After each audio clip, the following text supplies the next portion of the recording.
అందరికీ నమస్కారం. నేను మీ దేవి. ఫ్రెండ్స్, ఇది కథ కాదు ఛానల్లో నిన్నటి నుంచి ఐ హేట్ యూ రావణ్ అని కొత్త స్టోరీ వస్తోంది. ఎవరైనా చూడని వాళ్ళు ఉంటే ఒక్కసారి ఆ స్టోరీని చూడండి. మీ అందరికీ చాలా బాగా నచ్చుతుంది. మరదలా ప్రేమించవా 10వ భాగం. రచయిత అంజీ సంజు గారు. పోవే, ముందు ఫ్రెష్ అయ్యిరా, కిందకి వెళ్దామన్నాడు. నేను రానన్నది. బెల్ట్ తీశాడు. అది ఎందుకు ఇప్పుడు అన్నది. నువ్వు రాను అంటున్నావు కదా, ఒక్కసారి కొడితే ఎలా ఉంటుందో అని అన్నాడు బావ.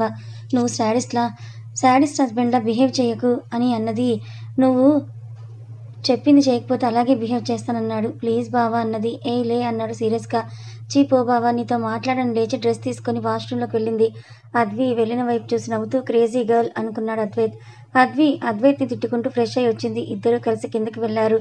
అందరూ అక్కడే ఉండడంతో కాసేపు మాట్లాడుకొని భోజనం చేసి ఎవరి రూమ్కి వాళ్ళు వెళ్ళారు. నెక్స్ట్ డే మార్నింగ్ అద్వి లేచి ఫ్రెష్ అయ్యి కాస్త రిలీఫ్గా ఉండటం వల్ల పూజ చేసుకొని కాఫీ పెట్టుకొని వచ్చి అద్వైత్ని లేపింది. ఏంటి అన్నాడు. కాఫీ బావా అన్నది. నువ్వింత తొందరగా ఎందుకు లేచావన్నాడు. మెలకు వచ్చింది బావా అన్నది. సరే థ్యాంక్స్ అని ఫ్రెష్ అయ్యి వచ్చి కాఫీ తాగుతూ ఉన్నాడు. అద్వైత్కి ఫోన్ వస్తే మాట్లాడుతున్నాడు. అద్వి ఆలోచిస్తోంది. బావకి గిఫ్ట్ కొనాలి. ఇవాళ ఒక్కరోజే ఉంది నాకు షాపింగ్ చేయడం కోసం అని అద్వైత్ ఫోన్ మాట్లాడొచ్చి బాత్ చేసి అద్వితో కలిసి కిందకి వెళ్ళాడు. అందరితో కలిసి టిఫిన్ చేసిన తర్వాత చిన్న పని ఉంది చూసుకొని వస్తానని వెళ్ళాడు అద్వైత్. ఇంట్లో ఉన్న లేడీస్ని ఒప్పించి కార్ తీసుకుని డ్రైవర్తో షాపింగ్ మాల్కి వెళ్ళింది. తన దగ్గర ఉన్న పాకెట్ మనీతో క్లాసీ లుక్తో మంచి వాచ్ తీసుకొని బర్త్డేకి కావాల్సిన డెకరేషన్ సామాన్ అంతా తీసుకొని కేక్ ఆర్డర్ ఇచ్చి భోజనం టైంకి ఇంటికి వెళ్ళింది. అద్వి వెళ్ళిన గంటకి ఇంటికి వచ్చిన అద్వైత్, అద్వి ఎక్కడ అన్నాడు. అది షాపింగ్ అని వెళ్ళిందన్నారు లలిత గారు. అద్వైత్కి కోపం వచ్చింది. నిన్న కాక మొన్న షాపింగ్ అని వెళ్ళారు, మళ్ళీ ఇవాళ అది ఒంటరిగా వెళ్ళడం అసలు ఇష్టం లేదు. అంతగా ఇంపార్టెంట్ అయితే నేను తీసుకుని వెళ్తాను కదా అనుకున్నాడు. అద్వి మంచి గిఫ్ట్స్ తీసుకున్నాను హుషారుగా వచ్చింది. హాల్లో ఉన్న అద్వైత్ని చూసి అద్వి ఎక్కడికి వెళ్ళావని అన్నాడు. అది షాపింగ్ బావ అన్నది. లేచి ఒకటిచ్చాడు. సుధగారు అది చూసి కన్నా అన్నారు. స్టాప్ ఇట్ మా అన్నాడు. రే ఏమైందని ఇలా కొట్టావన్నారు సుభద్ర గారు. నువ్వేమీ మాట్లాడవా అని అన్నాడు. అత్త అని అంటూ. అది నీ పెళ్ళాం, నీ ఇష్టం అని చూసింది, నీకు తప్పు చేసిందనిపించి కొట్టావు. అడగటానికి నేను సరిపోను కదా కన్నా అన్నారు. లవ్ యూ అత్త, అర్థం చేసుకున్నావు, కానీ నన్ను క్వశ్చన్ చేసే రైట్ నీకుందన్నాడు. సరే సరే, ఏమైనా ఉంటే లోపల పెట్టుకొని ఇలా బయట చేయకనన్నారు. లలిత అన్నారు సుధగారు. ఏంటొదినా అన్నారు లలిత గారు. లేకపోతే ఏంటి లోపల కొట్టమని చెప్తున్నావు అన్నారు సుధగారు. వదిన తప్పుగా అనుకోకండి, కానీ ఇది వాళ్ళ భార్యాభర్తల విషయం, మనం మధ్యలోకి వెళ్ళకపోవడమే మంచిదని నేను అనుకుంటున్నాను. కిచెన్లోకి వెళ్ళారు. అద్వి చెంప మీద చేయి పెట్టుకొని చూస్తుంది అద్వైత్ని. పద రూమ్లోకి అన్నాడు. లలిత గారు వద్దు అన్న తర్వాత సుధగారు సుభద్ర గారు కూడా సైలెంట్ అయ్యారు. అద్విని తీసుకొని రూమ్లోకి వెళ్ళిన తర్వాత నీకంత పర్సనల్ పనులు ఏమున్నాయి, నీకు సరిగ్గా ఏమీ తెలియదు కదా అన్నాడు. అంటే అది అన్నది. నాంచొక విషయం చెప్పన్నాడు. ప్లీజ్ బావా, నేను షాపింగ్కి వెళ్ళాను, ఇందులో తప్పు ఏముంది, నీకు చెప్పి వెళ్ళలేదని కొట్టావనుకున్నా, ఇంకా ఎందుకు వెళ్ళావేంటి అని అడగకు, నాకు చెప్పాలనిపిస్తే నువ్వు అడగకుండానే చెప్తాను కదా, అర్థం చేసుకో అన్నది. ఇంకేమీ మాట్లాడలేదు. అద్వైత్ సైలెంట్గా ఉన్నాడు. అద్వి ఫ్రెష్ అయ్యి పద బావా భోజనం చేద్దాం, ఆకలి వేస్తోందన్నది. సైలెంట్గానే వెళ్ళాడు. కిందకు వెళ్ళిన తర్వాత అత్త అన్నది అద్వి. ఏంటి బంగారం అన్నారు. ఆకలి అన్నది పొట్ట పట్టుకొని. అయ్యో ఒక్క నిమిషం తల్లి అని లోపలికి వెళ్ళి అన్నీ టేబుల్ మీద సర్ది రండి అని అత్తయ్య మావిని పిలిచి అద్వైత్లకు కూడా పెట్టారు. నలుగురు తిన్న తర్వాత సుధగారు లలిత గారు తిన్నారు. అద్వైత్ వచ్చి అత్త క్యారేజ్ పంపావా డాడ్కి మామకి అన్నాడు. మీ నాన్నకు మాత్రమే పెట్టాను కన్నా, మామకి పనుందని బయటికి వెళ్ళారు అని అన్నారు. సరే అని రూమ్లోకి వెళ్ళాడు. అద్వి పడుకొనుంది. తను కొట్టిన దగ్గర ఎర్రగా కందిపోయింది. అది చూసి దగ్గరికి వెళ్ళి సారీ రా అని అక్కడే ఉన్న క్రీమ్ రాశాడు. అద్వికి మెలకు రాకుండా చిన్నగా ముద్దు పెట్టాడు. తర్వాత పక్కనే పడుకొని తను నిద్రపోయాడు. ఈవినింగ్ టైంకి అద్వి ఫ్రెష్ అయ్యి బయటకు వచ్చింది. సోఫాలో కూర్చున్న జయరాం గారు బేబీ అన్నారు. మావయ్య అని దగ్గర కూర్చుంది. ఏమైందిరా చెంప అన్నారు. ఏం లేదు, చూసుకోకుండా వెళ్తే గోడ తగిలింది అన్నది. జాగ్రత్తరా అన్నారు. సరే మావయ్య అన్నది. కాఫీ తాగావా? లేదు తల్లి, ఇప్పుడే వచ్చాను అన్నారు. సరే నేను తీసుకొని వస్తానని వెళ్ళింది. అందరికీ కాఫీ తీసుకొని వచ్చింది. అప్పుడే వచ్చిన సుధగారు లలిత గారు సుభద్ర గారు అప్పుడే కాఫీ పెట్టావా అన్నారు. మీరు ఎక్కడికి వెళ్ళారు అన్నది. పక్కింట్లో వాళ్ళు ఏదో పూజ అంటే వెళ్ళొస్తున్నామన్నారు. మరి నాకు చెప్తే నేను కూడా వచ్చేదాన్ని కదా అన్నది. నిజమా అన్నారు. అన్నది. ఇదేమి ఇంత అన్నది సుభద్ర గారు. అమ్మమ్మ అన్నది అద్వి కోపంగా. సరే సరే ఏమీ అననులే అన్నారు. అలా అందరూ కూడా సరదాగా మాట్లాడుకుంటూ ఉన్నారు. నెక్స్ట్ డే నైట్ అందరూ నిద్రపోయిన తర్వాత అద్వి వాళ్ళ రూమ్ బాల్కనీలో డెకరేట్ చేసి అన్నీ రెడీ చేసిన తర్వాత నిన్న ఆర్డర్ ఇచ్చిన కేక్ రావడంతో టైం అయిందని వెళ్ళి అది తీసుకొని బాల్కనీలో పెట్టేసి టైం చూసి అద్వైత్ని లేపింది. ఏమైందన్నాడు. అది నాకు నిద్ర రావడం లేదు ప్లీజ్ అలా అలా బాల్కనీలోకి వెళ్దాం. నేను ఒక్కదాన్నే వెళ్ళాలంటే భయం వేసింది. మళ్ళీ నువ్వు నిన్నట్లా ఎక్కడ కొడతావో అని అన్నది. ఉష్ ఏం కొట్టను కానీ పో అన్నాడు. బావా బావా ప్లీజ్ రావా అన్నది. ఉష్ పద అని లేచి ఫేస్ వాష్ చేసుకుని వచ్చాడు. లైట్స్ అన్నీ ఆఫ్ అయి ఉన్నాయి. ఏ లైట్స్ వేయలేదన్నాడు. ఆ బావా అన్నీ టైం కరెక్ట్గా 12 అయిన తర్వాత హ్యాపీ బర్త్డే బావా అన్నది. అప్పుడు చుట్టూ ఉన్న లైట్స్ వెలిగాయి. మొత్తం చూసి షాక్ అయ్యాడు. ఎంత బాగా డెకరేట్ చేసిందో అనుకున్నాడు. అద్వైత్ అలా షాక్లో ఉన్నాడు. అద్వి కలిపి బావా అన్నది. హా అన్నాడు. ఏంటి ఆలోచిస్తున్నావు ఏదో అని అన్నది. ఏం లేదులే అంతా నువ్వే చేసావా అన్నాడు. అవును బాలేదా అన్నది. చాలా బాగుంది. ఆ మాటకి హ్యాపీగా ఫీల్ అయింది. ముందు కేక్ కట్ చేయి అన్నది.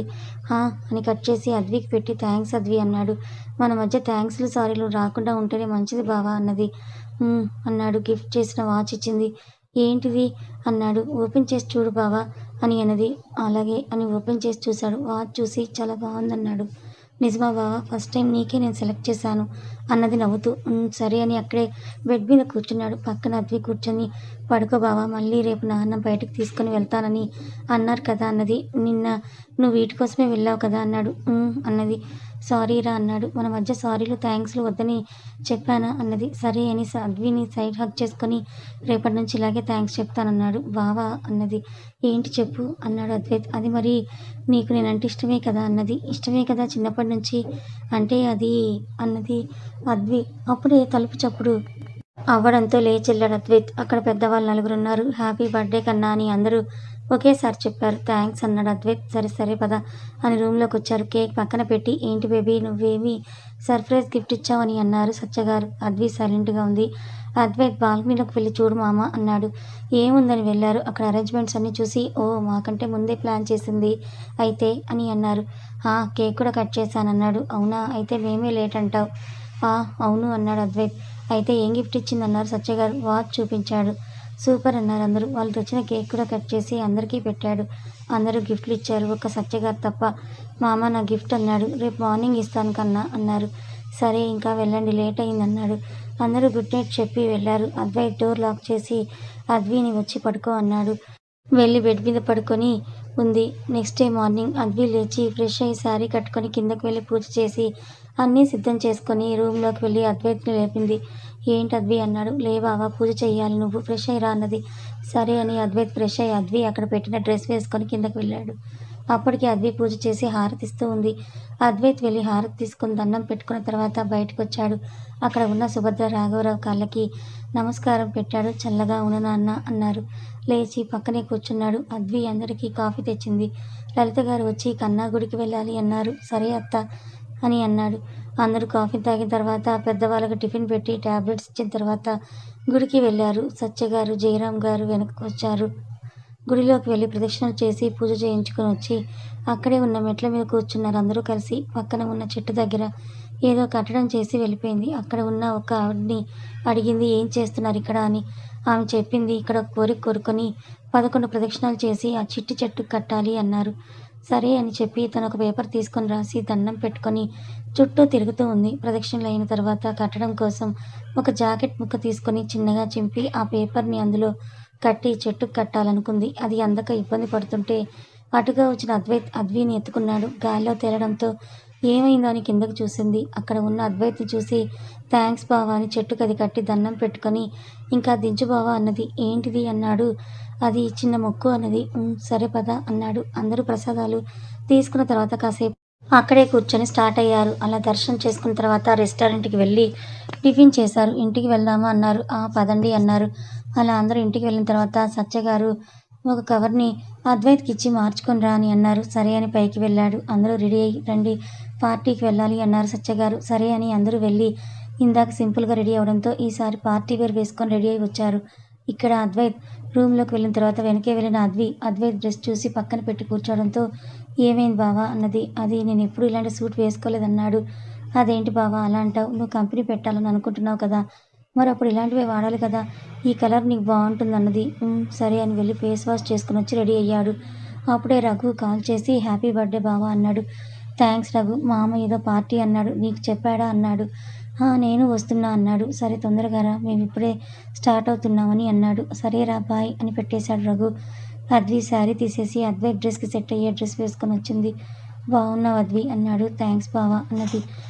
ఇంక వెళ్దామా అన్నాడు అద్వైత్. వెళ్దాం అన్నది అద్వి. ఇద్దరూ కలిసి కిందకి వెళ్ళారు. సత్యగారు అద్వైత్ని చూసి హీరోలా ఉన్నావు కన్నా అన్నారు మురిసిపోతూ. ఎంతైనా నువ్వు తెచ్చావు కదా అన్నాడు అద్వైత్ కూడా. ఒక్క నిమిషం కన్నా అని వెళ్ళి ఉప్పు తీసుకుని వచ్చి దిష్టి తీశారు లలిత గారు. సరే సరే పదండి ఇంకా అన్నారు సత్యగారు. అందరూ కలిసి 2 కార్లలో బయలుదేరారు. అద్వి, అద్వైత్, సత్యగారు, లలిత గారు ఒక కారు, సుధా, జయరాం గారు, సుభద్ర, రాఘవరావు గారు ఒక కారులో స్టార్ట్ అయ్యారు. మామ నా గిఫ్ట్ అంత స్పెషలా అని అన్నాడు అద్వైత్. లైఫ్ లాంగ్ గుర్తుంటుంది అన్నారు. చెప్పొచ్చు కదా అన్నాడు అద్వైత్. చెప్పిస్తే అది గిఫ్ట్ అవ్వదు కన్నా అన్నారు నవ్వుతూ. నీకు విషయం తెలుసా మామ, చిన్నప్పటి నుంచి అందరి గిఫ్ట్స్ ఎలా ఉన్నా నీ గిఫ్ట్ కోసమే వెయిట్ చేసేవాడిని. నువ్వు కూడా నన్ను డిసప్పాయింట్ అవ్వకుండా నాకేం కావాలో అదే ఇచ్చావు. కానీ ఇప్పుడు ఏమిస్తావా అని చాలా ఎగ్జైట్మెంట్తో వెయిట్ చేస్తున్నా అన్నాడు అద్వైత్. అంత గొప్ప గిఫ్ట్ ఇస్తాను అని నువ్వు అనుకుంటున్నావా అన్నారు. నువ్వు ఏది ఇచ్చినా గొప్పగానే ఇస్తావు మామ అన్నాడు అద్వైత్. అది నీకు నా మీద ఉన్న ప్రేమ అన్నారు సత్యగారు. అలా ఏం లేదు మామ, నిజం, నువ్వు ఏది ఇచ్చినా నాకు ఇప్పటి వరకు ద బెస్టే ఇచ్చావన్నాడు. అన్నారు. అంటే ఏంటి కన్నా, మేమిచ్చే గిఫ్ట్లకి వాల్యూ లేదా? నీ మామిచ్చేవే నీకు గొప్ప కదా అన్నారు మూతి తిప్పుతూ. అత్త నా డార్లింగ్ ఇలా అలిగితే ఎలా అన్నాడు. రే తను నా భార్య అన్నారు సత్యగారు. నువ్వు భలే పొసివ్నెస్ మామ అన్నాడు అద్వైత్. అది నీ అత్త విషయంలోనే అన్నారు నవ్వుతూ. అదే నిజమేలే అన్నాడు. అద్వి సైలెంట్గా ఉండడం చూసి ఏమైంది బేబీ అని అన్నారు సత్యగారు. నాకేమవుతుంది డాడ్ అన్నది. మరి ఎందుకు అలా సైలెంట్గా ఉన్నావన్నారు. మరి ఏం చేయను, మీరు మాత్రమే మాట్లాడుతున్నారు నన్ను వదిలేసి. అలా అని చెప్తే మామితో వచ్చేదాన్ని కదా అన్నది బొంగమూతి పెట్టుకొని. అయ్యో సారీరా అన్నారు సత్యగారు. ఏం అవసరం లేదు, నీకు నీ అల్లుడుంటే ప్రపంచమే కనిపించదు అన్నది అద్వి. అల్లుడు ఏంటి అల్లుడు, నీకు బావా అన్నారు లలిత గారు. అవునులే అన్నది. ఏంటి అవును అన్నారు లలిత గారు. అబ్బా లల్లి అన్నారు సత్యగారు. వాళ్ళు అనుకున్న ప్లేస్ రావడంతో అందరూ కలిసి దిగారు. ఎక్కడికి వచ్చాం మామ అన్నాడు అద్వైత్. చెప్తా కళ్ళు మూసుకో అని కళ్ళు మూశారు. అందరూ కలిసి ఎంట్రన్స్ దగ్గరికి వెళ్ళారు. అందరూ షాక్ అయ్యి చూస్తున్నారు. మెల్లిగా అద్వైత్ కళ్ళకు ఉన్న చేతులు అడ్డు తీసి చూడు కన్నా అన్నారు. అద్వైత్ ఓపెన్ చేసి చుట్టూ చూసి అక్కడ ఉన్న కంపెనీ పేరుని చూసి షాక్ అయ్యి మామ అన్నాడు. ఎలా ఉంది నా గిఫ్ట్ అన్నారు సత్యగారు. మామ ఏంటిది అన్నాడు అద్వైత్. నీకోసం నేను ఇచ్చే గిఫ్ట్ అన్నారు. అది కాదు, నువ్వు ఇలా చేయడం ఏంటి అన్నాడు. నీకు నచ్చలేదా అన్నారు సత్యగారు. అది మామ, నేను నా సొంతంగా పెట్టాలనుకున్నాను అని అన్నాడు. ఇప్పుడు ఏమైంది, నీ స్టామినా ఏంటో చూపించు, కంపెనీ పేరుని పైకి తీసుకుని వెళ్ళు అన్నారు. కానీ మామ అన్నాడు. ఇంకేం మాట్లాడకు పదా అని చేయి పట్టుకొని తీసుకుని వెళ్ళారు. ఆ కంపెనీ పేరు ఏఏ ఇండస్ట్రీస్ అని పెట్టారు. అద్వైత్ అద్వి అని దాని అర్థం. అద్వైత్కి కలిపి కట్ చేయమని సిజర్ ఇచ్చారు. ఇదైనా మీరు చెయ్యండి అన్నాడు అద్వైత్. నో కానివ్వు, టైం అవుతుందన్నారు సత్యగారు. ఇక వినరని అర్థమై కట్ చేసి ఇద్దరు కుడికాలు పెట్టి లోపలికి వెళ్లారు. అక్కడ ఉన్న దేవుడి పటానికి పూలమాలలు వేసి దండం పెట్టుకుని దీపం పెట్టారు. వచ్చిన అందరికీ సత్యగారు తన అల్లుడుగా అద్వైత్ని పరిచయం చేశారు. అలాగే అద్వైత్ తయారు చేసిన ప్రాజెక్ట్ని ఎక్స్ప్లెయిన్ చేయమని చెప్పడంతో స్టేజ్ మీదకు వెళ్ళి ఎక్స్ప్లెయిన్ చేశారు అందరూ. అద్వైత్ చెప్పే వాటికి మంత్రముగ్ధులయ్యారు. అక్కడ ఉన్న పెద్ద కంపెనీ వాళ్ళు మేము మీ కంపెనీతో టైఅప్ అవుతామని అప్పుడే బాండ్ రాశారు. అలా ఆ రోజు చాలా బాగా గడిచింది. నెక్స్ట్ డే మార్నింగ్ అందరూ ఫ్రెష్ అయ్యి వచ్చి సైలెంట్గా ఉన్నారు. సత్యగారు వచ్చి ఏమైంది అలా ఉన్నారు, లలిత కాఫీ తీసుకునిరా అన్నారు. నువ్వు కూర్చోరా, కావాల్సిన వాళ్ళు తెచ్చుకుంటారు అన్నారు జయరాం గారు. ఏమైంది అందరికీ అన్నారు సత్యగారు. అద్వైత్ కాఫీ తీసుకుని వచ్చి అక్కడ ఇచ్చి పక్కనే కూర్చున్నాడు. థ్యాంక్స్ కన్నా అన్నారు కాఫీ తాగి కప్ పక్కన పెట్టి. పదని టిఫిన్ చేద్దామన్నారు. అందరూ అలాగే కూర్చున్నారు. ఏంటి ఇప్పుడు అందరూ కలిసి స్ట్రైక్ చేస్తున్నారా అని అన్నాడు. మామ అన్నాడు అద్వైత్. ఏంటి కన్నా అన్నారు. ఎందుకు ఇలా చేసావు అన్నాడు అద్వైత్. ఇప్పుడు నేనేం చేశాను, మీ అత్తని మోసం చేసినట్లు ఎందుకు అందరు ఇలా ఉన్నారు అని అన్నాడు. అదే చేసుంటే నువ్వు ఇలా ఎందుకుంటావన్నారు జయరాం గారు. ఉష్ బాబోయ్ బేబీ అన్నారు సత్యగారు. చెప్పు డాడ్ అన్నది అద్వి. ఏంటి అందరి బాధ అన్నారు. అదే వాళ్ళకు చెప్పకుండా కంపెనీ పెట్టారని, బావేమో మీ కష్టంతో పైకి వస్తున్నాననే ఫీలింగ్ అన్నది. మరి నువ్వు అన్నారు. బావ ఎప్పుడు హ్యాపీగా ఉండాలి అనుకుంటావు డాడ్, అలాంటిది నువ్వు బావ కోసం అంత చేస్తే నేనేమంటాను, నేను కూడా హ్యాపీ అన్నది. సరే బేబీ ఆకలేస్తుందన్నారు. ఒక్క నిమిషం డాడ్ అని వెళ్ళి ఒక 10 నిమిషాల్లో అట్లు వేసుకొని వచ్చి ఇచ్చింది. థ్యాంక్స్ బేబీ, నైట్ కూడా తినలేదని తింటూ అద్వికి పెడుతూ ఉన్నారు. అద్వైత్కి పెట్టారు. సైలెంట్గా నోరు తెరిచి తిన్నాడు. ఆయన తింటూ ఇద్దరికి పెడుతూ తిన్న తర్వాత హ్యాండ్ వాష్ చేసుకుని వచ్చి బేబీ వీళ్ళు ఇవాళ తినరా అన్నారు. ఏమో ఇవాళ స్ట్రైక్ చేస్తున్నారు కదా అన్నాడు అద్వి. అద్వి అన్నారు లలిత గారు. ఏంటమ్మా ఇప్పుడు డాడీ ఏం తప్పు చేశారని అందరు ఇలా చేస్తున్నారు, ఏదో దొంగతనం చేసినట్లు ఏంటిది అని అన్నది. నువ్వు సైలెంట్గా ఉండు అన్నారు లలిత. నేనుండను. డాడ్‌కి బావ అంటే ప్రాణం. ఏమైనా చేస్తాడు. మీకు నచ్చకపోతే నచ్చలేదని చెప్పండి. అంతేకాని డాడ్‌ని తప్పు పడితే ఊరుకోను అన్నది. బావంటే ప్రాణం అని చెప్తున్నావు. మీ నాన్నకి నీకంటే బావంటే ఎక్కువ ఇష్టమని నీకేం అనిపించడం లేదా? అన్నారు సుధగారు. ఏమనిపించాలత్తా? చిన్నప్పటి నుంచి బావని ఎత్తుకొని తిప్పుతూ బావంటే ఇష్టం పెంచుకున్నారు డాడ్. బావకిష్టం లేకపోతే డాడ్ చేసిన దానికి ఏదో ఒకటి చెప్పేదాన్ని అని అన్నది. కానీ బావకు కూడా డాడ్ అంటే ఇష్టం. ఏది చేసినా డాడ్‌కి చెప్పి కానీ బావ చేయడు. అయినా బావ అంటే నాకు జెలసీ ఎందుకు ఫీలవ్వాలి? బావ నాకు మొగుడే కదా! ఇంకేం కావాలి నాకు? నా మొగుడంటే నాన్నకిష్టం. ఇద్దరు ఒక మాట మీదే ఉంటారని హ్యాపీగా ఉండాలని కానీ అనన్నది. బేబీ మీ నాన్న అంత చేశాడు. ఒక్కరికైనా చెప్పాలనిపించలేదా? అన్నారు. మీరెందుకు ఇలా ఫీలవుతున్నారు మావయ్య? అన్నది అద్వి. ఆ కంపెనీ కోసం మీ నాన్న ఎంత కష్టపడ్డాడో నాకు చెప్తే నేను హెల్ప్ చేస్తాను కదా! అన్నారు. మేము కూడా అంతే అన్నారు మిగిలిన వాళ్ళు. అద్వైత్ మాత్రం సైలెంట్‌గా ఉన్నాడు. సత్యగారు అద్వైత్‌ని చూసి కన్నా అన్నారు. తల దించుకొని కూర్చున్నాడు. సత్యగారు తలని పైకి లేపారు. అద్వైత్ కళ్ళలో నీళ్లు. కన్నా ఏమైందిరా? అని కళ్ళు తుడిచి దగ్గరికి తీసుకున్నారు. అద్వైత్ సత్యగారిని హగ్ చేసుకొని ఎందుకింత చేశావు మామ? ఎందుకు నీకు నేనంటే అంత పిచ్చి? అని అన్నాడు ఏడుస్తూ. కన్నా నువ్వేడిస్తే నేను చూడలేనురా ప్లీజ్ అన్నారు కళ్ళు తుడుస్తూ. ఎందుకు ఏంటి అంటే నాకు తెలీదు కానీ ఇష్టం నువ్వంతే అని అన్నారు. నేను అదే అంటున్నా. నీ కూతురి కంటే ఎక్కువ చూస్తావు నన్ను. ఏం చేశాను నీకు? అని అన్నాడు. నువ్వు నాకేం చేయాలి కన్నా? పెళ్ళికి ముందు నుంచి నాకు నువ్వంటే ఇష్టం. పెళ్ళైన తర్వాత నా దగ్గరే ఉండేవాడివి మామ మామ అంటూ. నీకు తెలుసా మీ నాన్నకి మనిద్దరిని చూస్తే జెలసీ అన్నారు నవ్వుతూ. అద్వైత్ అర్థం కాక చూస్తుంటే ఎందుకనుకుంటున్నావు కదా? అని అన్నారు. అన్నాడు. నువ్వు పుట్టిన తర్వాత నేను ఎక్కువ నీతోనే ఉంటున్నా అని మీ నాన్న ఎన్నిసార్లు బయటికి వెళ్దామన్నా నేను కాసేపు కన్నతో ఉంటాను అని ఇక్కడే ఉండేవాడిని అన్నారు. ఆ! అది నిజమే. వాడు పుట్టిన తర్వాత నన్ను పట్టించుకోలేదు నువ్వు. అలాగే పెద్దయిన తర్వాత అన్ని విషయాలు వాడితోనే షేర్ చేసుకుంటున్నావన్నారు. చూసావా కన్నా ఎలా ఉడుక్కుంటున్నాడో అని అన్నారు సత్యగారు. అప్పటి వరకు సీరియస్‌గా ఉన్నవాళ్ళు నవ్వుతూ ఉన్నారు. అద్వైత్ సత్యగారిని హగ్ చేసుకొని నా మామ ఎవరికీ ఇవ్వను అని అన్నాడు. నీ మామే దాచుకో అన్నారు సుభద్ర గారు. మరి నేను కన్నా అన్నారు లలిత గారు. నీకు మాత్రమే అన్నారు. బావ మరి నేను అన్నది. అబ్బా! నువ్వు ఆస్కార్ అవార్డ్ కోసం యాక్టింగ్ చేయకు. నీ మామని నిన్ను కింద పెట్టడు కదా! అన్నాడు అద్వైత్. ఆ! అవును. అయితే ఏంట్రా ఇప్పుడు? అన్నారు జయరాం గారు. ఏముంది? ఏం లేదన్నాడు. నువ్వు నన్నెంత కూల్ చేసినా నువ్వు చూసింది తప్పు మామ అని అన్నాడు. అవునా? అయితే పనిష్మెంట్ ఇవ్వన్నారు. సరే ఇస్తాను. అదేంటంటే నువ్వు రేపటి నుంచి నాతోనే ఉండాలన్నాడు. అలా ఎలా కుదురుతుంది? అన్నారు జయరాం గారు. అది కాదు కన్నా! నీ స్టామినా ఏంటో చూపించు అన్నారు సత్యగారు. లేదు మామ. నువ్వు నాకు తోడుగా ఉండాలన్నాడు. సరే నీ ఇష్టం. నీకు అవసరం ఉంటే వస్తాను కానీ అస్తమానం ఉండను ఓకేనా? అన్నారు. ఆ! ఓకే అన్నాడు. మరి రఘు నీతోనే ఉంటాడు కదా! అన్నారు. నిన్న నువ్విలా చేశావనే కోపంతో వాడితో సరిగ్గా మాట్లాడలేదన్నాడు. ఫోన్ చేసి రమ్మని చెప్పు నేను అంకుల్‌తో మాట్లాడాను అని అన్నారు. సరే నేను మాట్లాడతానన్నాడు అద్వైత్. ఇప్పటికైనా టిఫిన్ చేయండన్నారు సత్యగారు. హా! నువ్వు తినేసావు కదా! అందరికీ టిఫిన్ చేసి పెట్టు నువ్వే అన్నారు జయరాం గారు. అయ్యో! నేను చేస్తానన్నారు సుధగారు. అవసరం లేదు. వాడే చేస్తాడు అన్నారు జయరాం గారు. కథ ఇంకా ఉంది. ఈ కథ మీకెలా అనిపించింది? నచ్చిందా? నచ్చితే లైక్ చేయండి. మరికొంతమందికి షేర్ చేయండి. ఇలాంటి మరిన్ని మంచి కథల కోసం ఛానల్‌ని సబ్స్క్రైబ్ చేసుకోండి. Thank you so much.